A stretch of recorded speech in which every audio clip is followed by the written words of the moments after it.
A'udhu billahi minash shaitanir rajim. Bismillahir rahmanir rahim. Alhamdulillah wassalatu wassalamu ala rasulillah wa ala alihi wa sahbihi wa man wala, amma ba'd.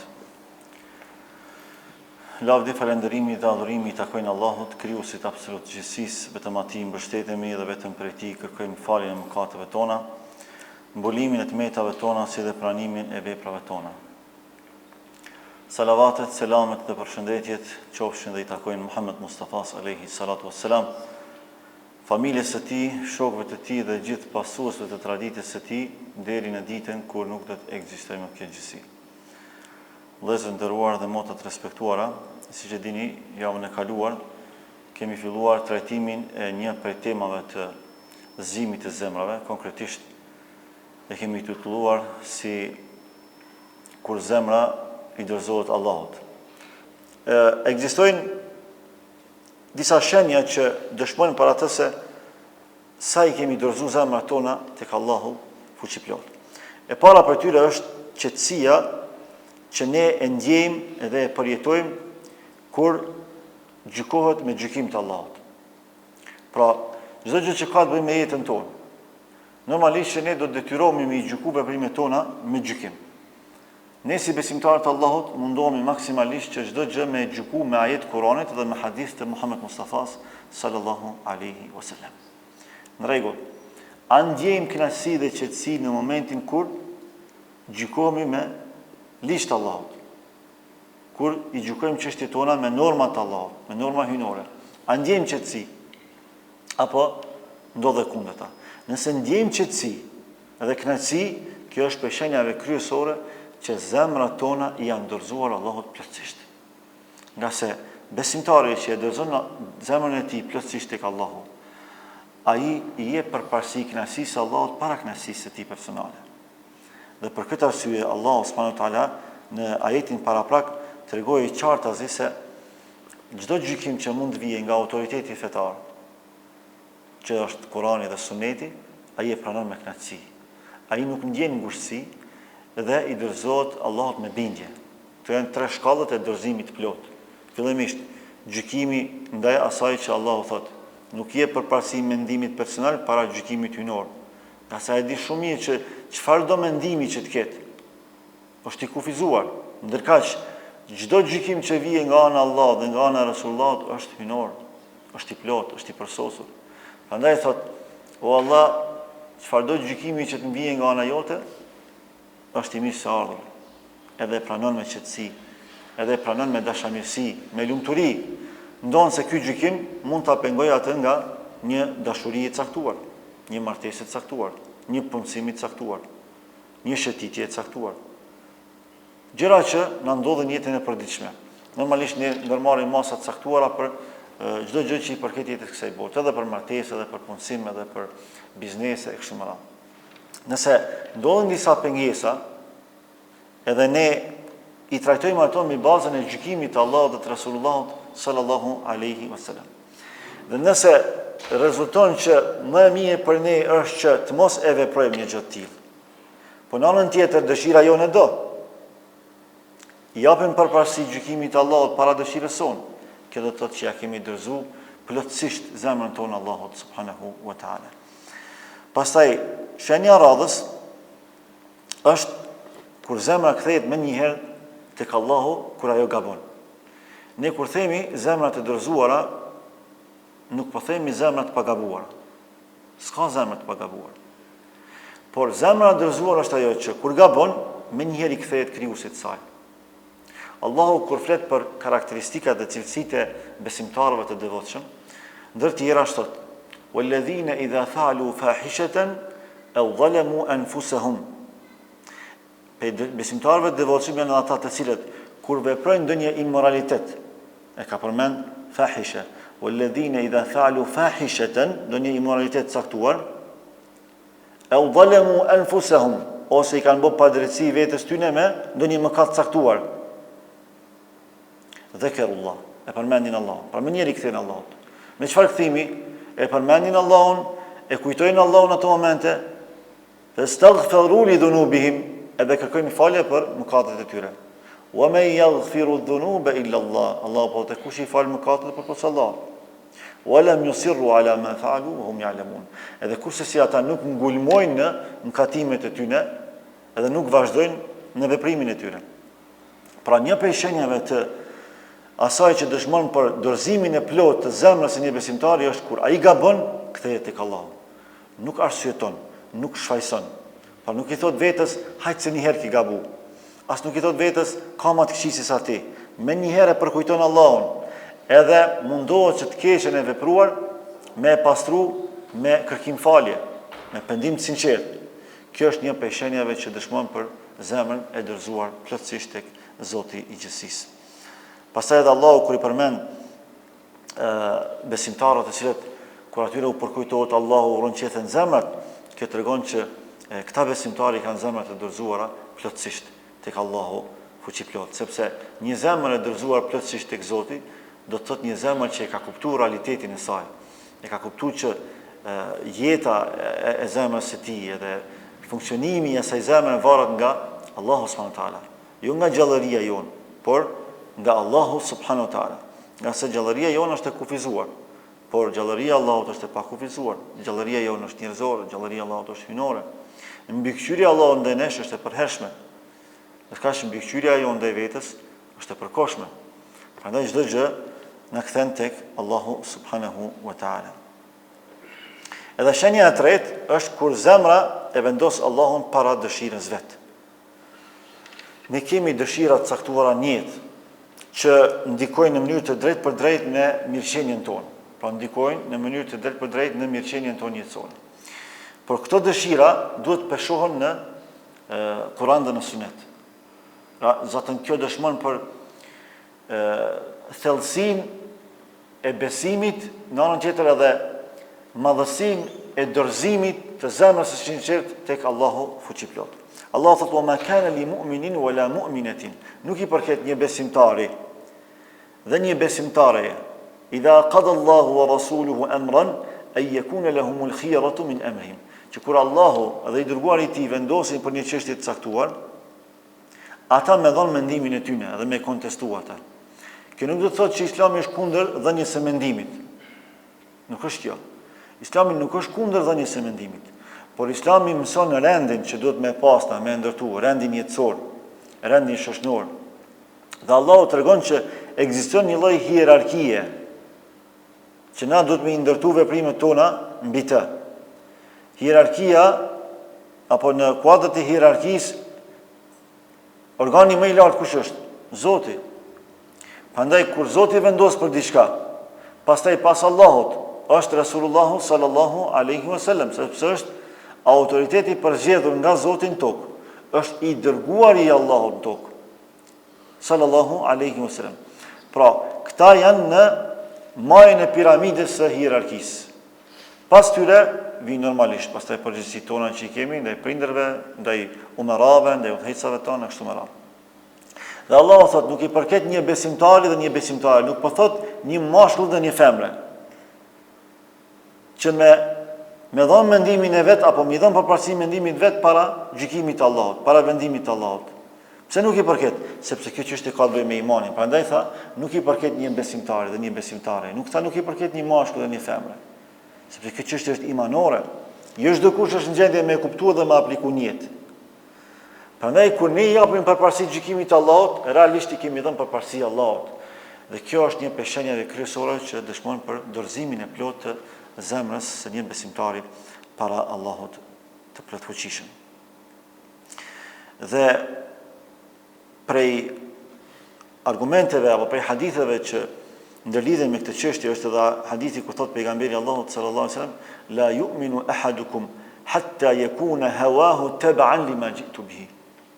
Thot nuk ka besuar vërtet askush prej jush derisa dëshira e tij, epshi i tij të mos jetë në përputhje të plot me atë që unë kam ardhur me të. Pra derisa nuk edukohet shpirti i secilit prej nesh, dhe derisa nuk edukohet dëshira e secilit prej nesh që të jetë në përputhje të plot me mesazhin kuranor dhe atë pejgamberik, ne nuk kemi besuar vërtet. Imani nuk është i plot, nuk është i përsosur.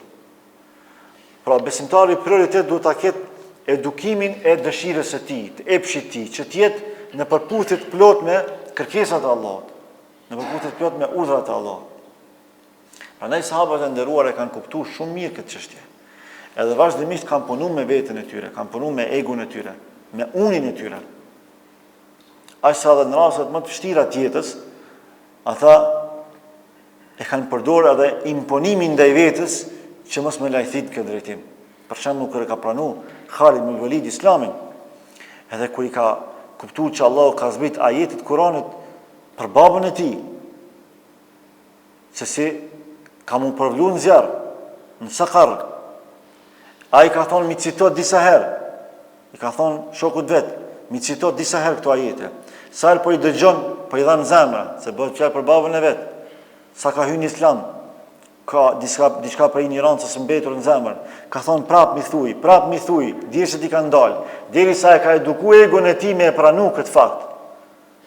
Se Allah është mbi prindrit, Allah është mbi egot tona, është mbi vetët tona. E derisa e ka kuptuar që ky është realiteti pa kontestueshëm. Baba yt është gjatë xhenemit. Edhe kanë mbaruar këtë çështje. Pra, e kanë luftuar edhe egon e tyre, janë ballafaquar me dhimbjet e shpirtit tyre. E shumë raste të tjera të sahabëve që dëshmojnë për një gjë të tillë. Ndërkaq ne çështjes së egos, çështjes së epshit, çështjes së edukimit shpirtëror nuk japim shumë rëndësi. Më shumë merrem me formën sesa me përmbajtjen. Dhe aktualiteti praktik dëshmon për një gjë të tillë. Prandaj edhe i kemi punën se si i kemi. Edhe individualisht, por edhe kolektivisht. Nëse e marrim për shembull secili për nesh edhe e trajtojmë raportin tonë me Allah, bazuar në 5 kushtet e Islamit, që është diçka e pa kompromis, është baza, është pragu, pa të nuk mund paramendohet Islami dhe imani. Mos flasim për gjëra vullnetare shtesë. Si jemi ne për shembull me namaz, si jemi me agjërim, si jemi me zakat, nëse eventualisht jemi për të pasurve, si jemi me vizitën e haxhit, nëse kemi mundësi për ta bërë një gjë të tillë. Pra, si qëndrojmë në raport me shtyllat e Islamit dhe të fetarisë son islame.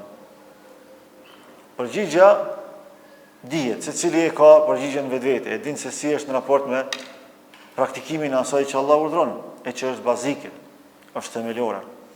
Pastaj, për çështjeve që kanë të bëjnë me dorëzimin e zemrës, është edhe ajo se ekzistojnë disa çështje që kanë të bëjnë për shembull me sprovimin. Si duhet të jetë zemra e dorëzuar kur robi sprovohet. Ne e dimë që kur Allahu na jep diçka, na duhet me falendëru. Edhe kjo është më e lehtë. Por kur Allahu na merr diçka, çka do të më bëj? Gjithsesi me falendëru, por duhet edhe më shumë me besu. Sepse na nuk duhet me ndërtu raportet tona me Allahun mbi bazën e asaj që marrim prej tij, por mbi bazën e asaj që ai merr prej nesh. Ai që të ka dhënë diçka, të ka dhënë prej dashnisë, të ka dhënë prej mëshirës, të ka dhënë prej kujdesit. Pra të ka nderu kur ta ka dhënë. Njëjtë nderon edhe kur ta merr.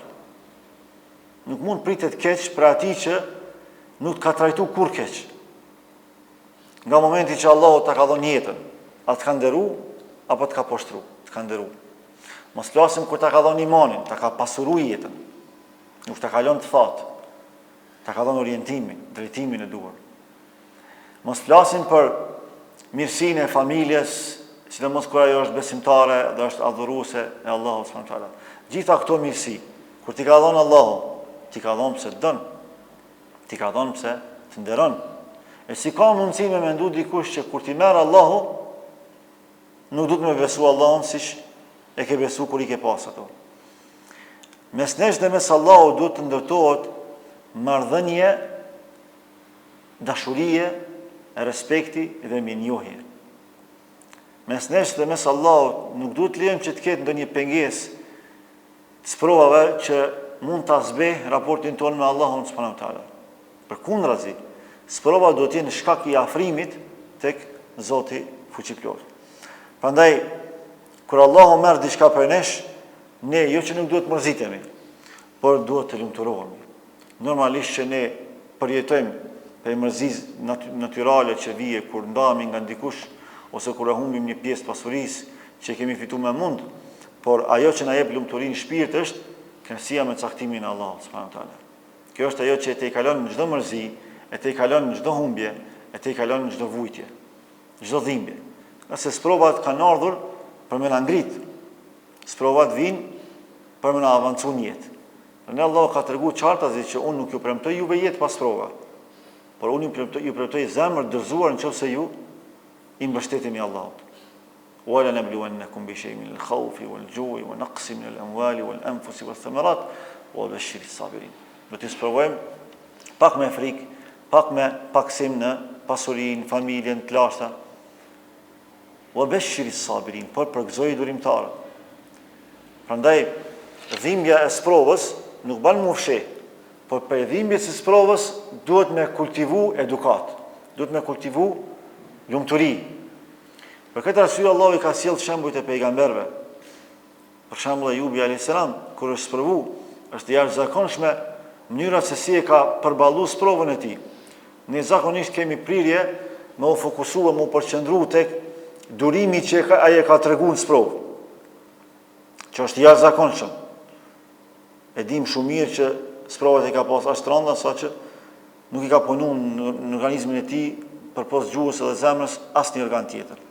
Biles disa argumente tregojnë që i ka ra mishi pe eshnave, ka fillu me u kal mishi. Megjithatë, ai ka thonë, meseni ad-durru wa anta arhamur rahimin. O Allah, mua ka kaplu fatkeqësia, por ti je mëshiruesi mëshiruesve. Domethënë, as si ka thonë një shëruesi, i ka ardhur turp me i thonë shëruesi. Prandaj s'ka kërkuar Allah me shëru, por ka thonë ti je mëshiruesi mëshiruesve. I është qasë Allahot për cilësisë që e ka nisë dhe Kur'anin. Elhamdulillahi Rabbil Alamin, Ar-Rahmani, Ar-Rahim. Ka dash mi të regu Allahot, o Zot, me çfarë do që ti më sprovon mu, unë çdoherë kam e dash ty. Unë edhe ma shumë kam e dash ty. Unë edhe ma tepër kam e të glorifiku ty. Unë edhe ma shumë kam e shprej madhështinë tonë dhe jara. Njëjtë ka ndodhur edhe me Yunusin alayhis salam, i cili kur e boni gabimin që e boni, që ka pas hikmet pas saj pa dyshim, edhe e sprovoi Allahu subhanahu wa taala, edhe ra në barkun e balenës, siç thot Allahu në Kur'an, përjetoi 3 errësira të shtresuara, errësirën e natës, errësirën e thellësisë detit, errësirën e barkut balenës. Fanada fi dhulumat, i thiri, ku i thiri? Ati që dëgjon çdo përshpëritje. Pra atëherë që mendon çdo kush që nuk mund të dëgjojë askush në mesin e oqeanit, në barkun e balenës, ka po e thirr atë që dëgjon edhe përshpëritjen e milingonës. Edhe çdo nevojë të krijesave të tij. La ilaha illa ant. E madhroi Allahun, tha, nuk ka zot që meriton të adhurohet përpos teje. Subhanak, i lartësuar jeti o Allah. Inni kuntu min adh-dhalimin, unë isha prej zullumçarëve. I bëra pa drejtësi vetes, nuk e shfaqsoi veten, nuk arsyetoi veten, ndonë se pejgamberi Allahut, edhe nuk është që ka bënë ai gabim fatal. Thjesht ka mendu gabimisht. Ka mendu që populli i tij nuk ka më besu. Jo që ka humbur shpresën, po është bind që këta nuk besojnë. E Allahu ka dashur mi tregu që jo, ato i diun më mirë se sa çdo kusht tjetër. Fastajabna la. Men njëherë thot Allahu, ju përgjigjëm atij. Fanajjaynahu min al-gham. Edhe e shpëtuam prej të lashës, prej brengës që e pas, që nuk ishte e vogël. Wa kadhalika nunjil mu'minin, dhe kështu ne i shpëtojmë besimtarët. Pra nuk e specifikoi vetëm kategorinë e pejgamberëve. Nuk tha kështu i shpëtojmë pejgamberët, por tha kështu i shpëtojmë besimtarët. Mjafton me qenë besimtari sinqert, mjafton me adërzu komplet qenjen tënde, zemrën tënde, Allahu subhanahu wa taala, Allahu të merr përsipër. Nuk ka breng, nuk ka telash, nuk ka problem që ti mundesh më ballafaqu me të që Allah s'mund ta zgjidh. Por Allahu kërkon ndërzim të plotë qenieve tona. Allahu kërkon ndërzim real të zemrave tona. Kur ti i thua Allahut, o Allah, kjo zemra nuk është e ime, kjo është e jotja. Ti ma ke dhënë. Unë thjesht e bart, ti e zotron. Nga ky moment që më ke sprovu Allah, unë ta dorëzoj ty. Ti e din se si e zgjidh problemin. Unë thjesht do të ndërmarr shkaqet e nevojshme të veprimit. Por zgjidhjen, realizimin e saj e ke në dorë ti, o Zot i gjithësisë. Pastaj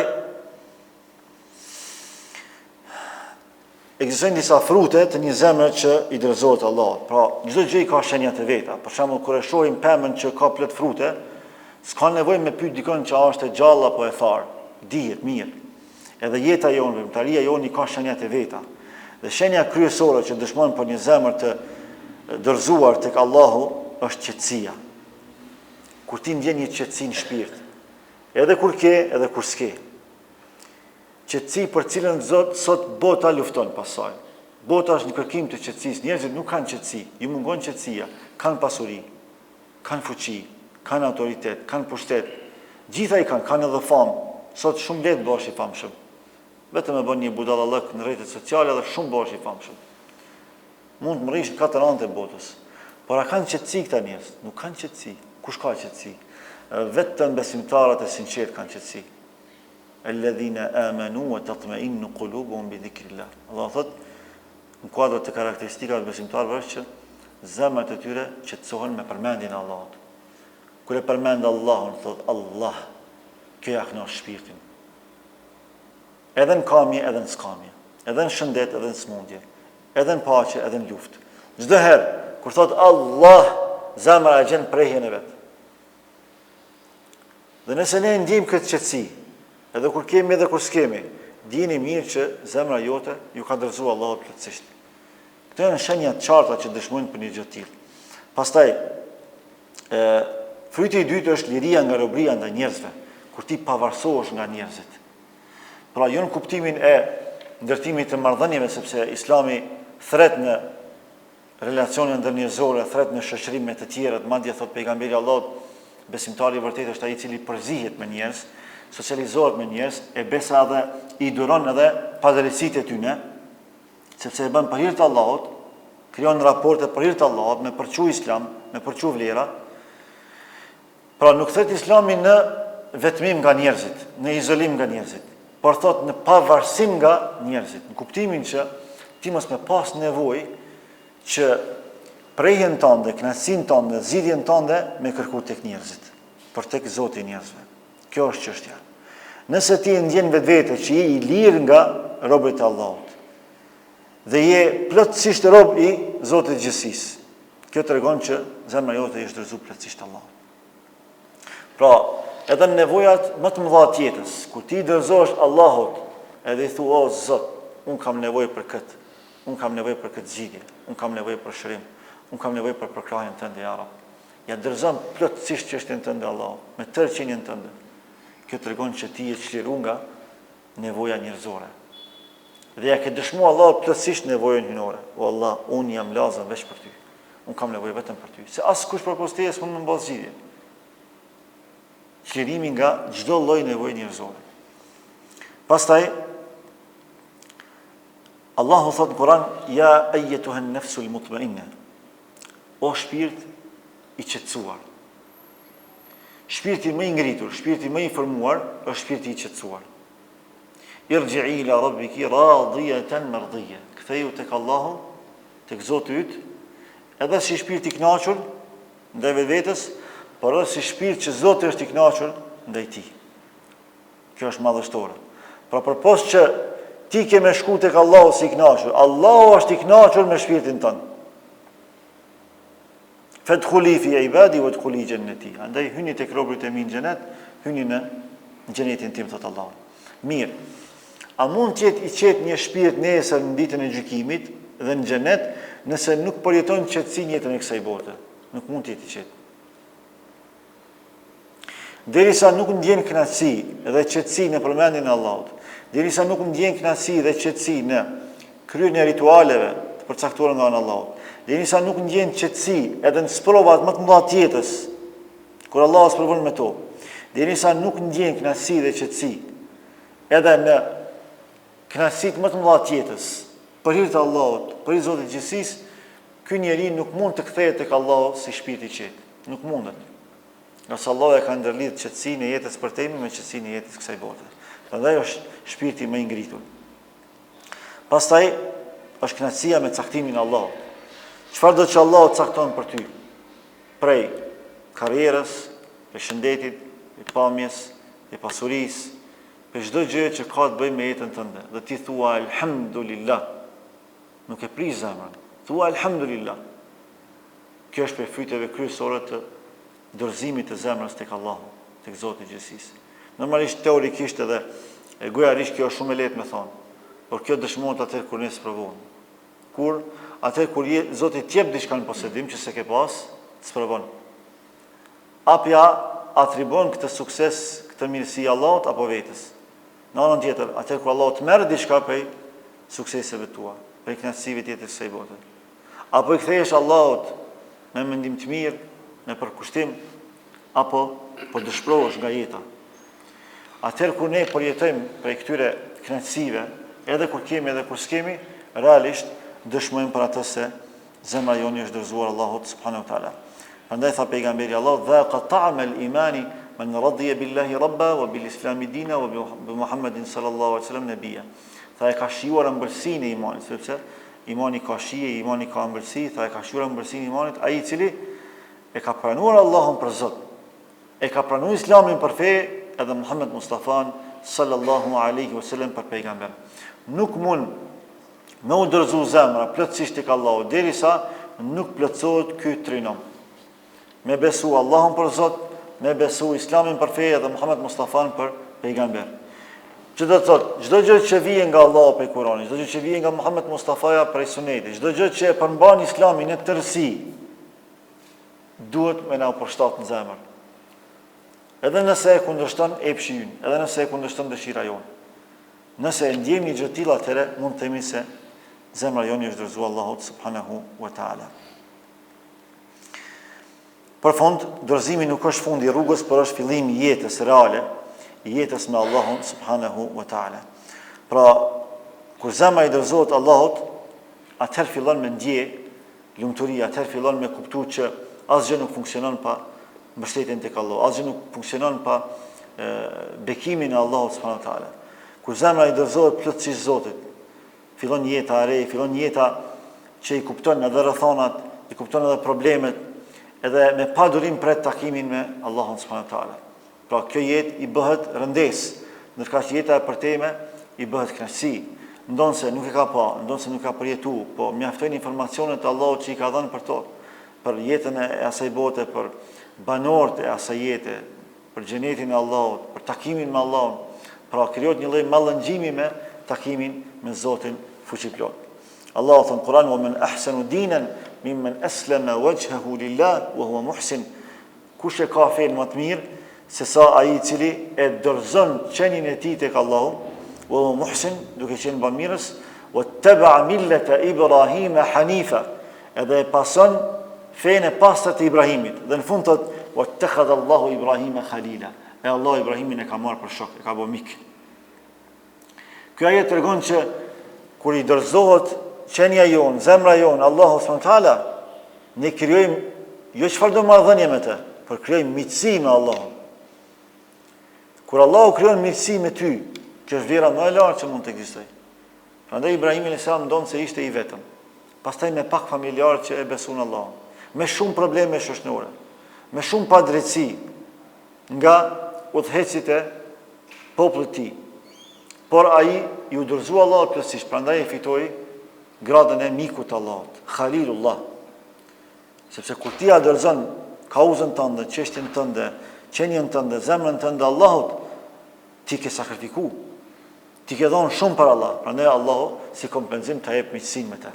Dhe kjo është një vlerë e jashtëzakonshme që mund ta përfitojë secili besimtar kur realisht ja dorëzon Allahut zemrën e tij. Dhe Allahu thot: "Wa'bud rabbaka hatta ya'tiyaka al-yaqin." Adhuroj Allahun derisa të vijë vdekja. Pra ky dorëzim nuk mund të jetë i menjëhershëm, por nuk mund të jetë edhe i pjesshëm. Ky dorëzim e nënkupton përhershmërinë. Fillimisht si proces vjen ngadalë, së dyti duhet të jetë i përhershëm. Pra nuk ka me thonë une në këtë moment ja dorëzova Allahut e pastaj me harru Allahun. Dorëzimi duhet të jetë i përhershëm. Për aq sa ti jeton, deri në frymën e fundit. Biles duhet me investu shumë me vete që ky dorëzim me qenë i plot. Që kur të na vijë vdekja, Allahu të jetë miku ynë, Allahu të jetë shpëtimtari ynë, Allahu të jetë mëshiruesi ynë. أقول قولي هذا واستغفر الله لي ولكم ولسائر المسلمين من كل ذنب فاستغفروه إنه هو الغفور الرحيم والحمد لله رب العالمين.